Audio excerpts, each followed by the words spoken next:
श्री शिवाय नमस्तुभ्यं। आराधना में तुम लीन हो। महाराज दुनिया के लोग नहीं समझते कि शंकर पर जल चढ़ाने का क्या लाभ है। शिव महापुराण कहती है, अगर एक दिन शिव महापुराण की कथा कहती है सोमवार के दिन भगवान शंकर को अगर जल चढ़ाया जाता है तो घर में तेज लक्ष्मी प्राप्त होती है। क्या मिलती है? तेज लक्ष्मी। कर बैठी थी, उनके नेत्र से अश्रु गिरा, उससे बेलपत्र उत्पन्न हुआ। काय का वृक्ष उत्पन्न हुआ? बेलपत्र।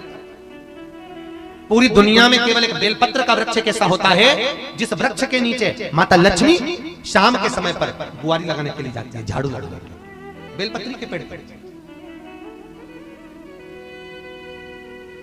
बेलपत्र का वृक्ष, जिसके यहाँ लक्ष्मी नहीं टिकती हो, पैसा घर में नहीं आता हो, बहुत चिंता लगी रहती हो, लक्ष्मी से जुड़ी हुई, व्यापार से जुड़ी हुई, पैसा आ ही नहीं लिया, बहुत मेहनत कर रहे हो।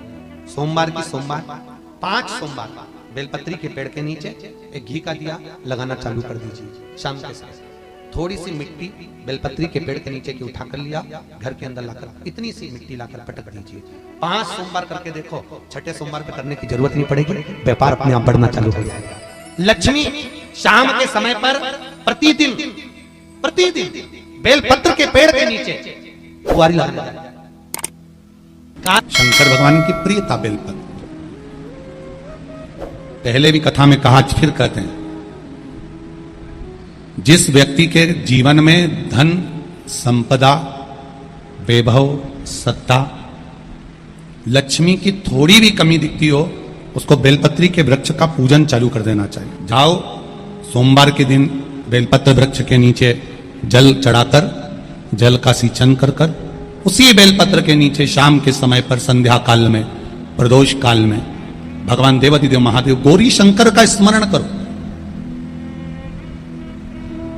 बेलपत्र की जड़ की ओर, बेलपत्र की तना की ओर, बेलपत्र के वृक्ष की ओर तुम्हारा मुख हो। कोई आसन नहीं, कोई आसन नहीं, केवल बेलपत्र के वृक्ष की ओर तुम्हारा मुख हो। जहां बेलपत्री का वृक्ष है उसके नीचे बैठकर, उसकी छाया में, उसकी ओट में पंचाक्षर मंत्र नमः शिवाय, या फिर षडाक्षर मंत्र ओम नमः शिवाय, या फिर श्री शिवाय नमस्तुभ्यम का स्मरण कर कर अपने हृदय की बात गौरी शंकर से, महादेव से कहे। शिव महापुराण की कथा कहती है 7 दिनों में एक दिन सोमवार का ऐसा होता है जिस दिन 33 कोटि देवी देवता बेलपत्री के वृक्ष के नीचे बैठकर भगवान शंकर और पार्वती का स्मरण करते हैं और शिव पार्वती उनकी झोलियां खुशियों से भरते हैं। देवता भी जिनका भजन कर रहे हैं वो बेलपत्री के वृक्ष के नीचे। लक्ष्मी, मां लक्ष्मी भी बेलपत्र के वृक्ष के नीचे निरंतर विराजमान होती है।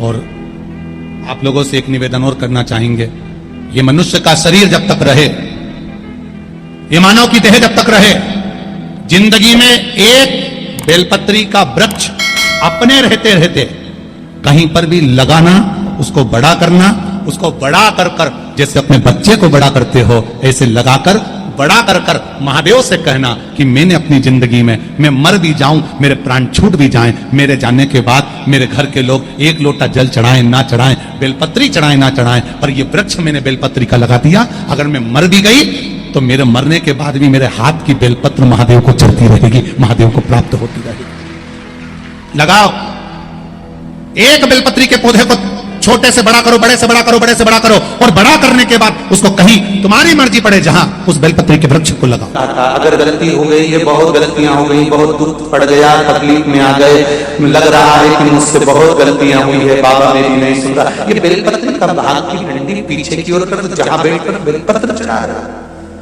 पत्ती का मुख अपनी और डंडी का मुख सामने। शिव की कुछ आराधना है, मेरे भोले बाबा की कुछ आराधना है। खाली ना जाता कोई,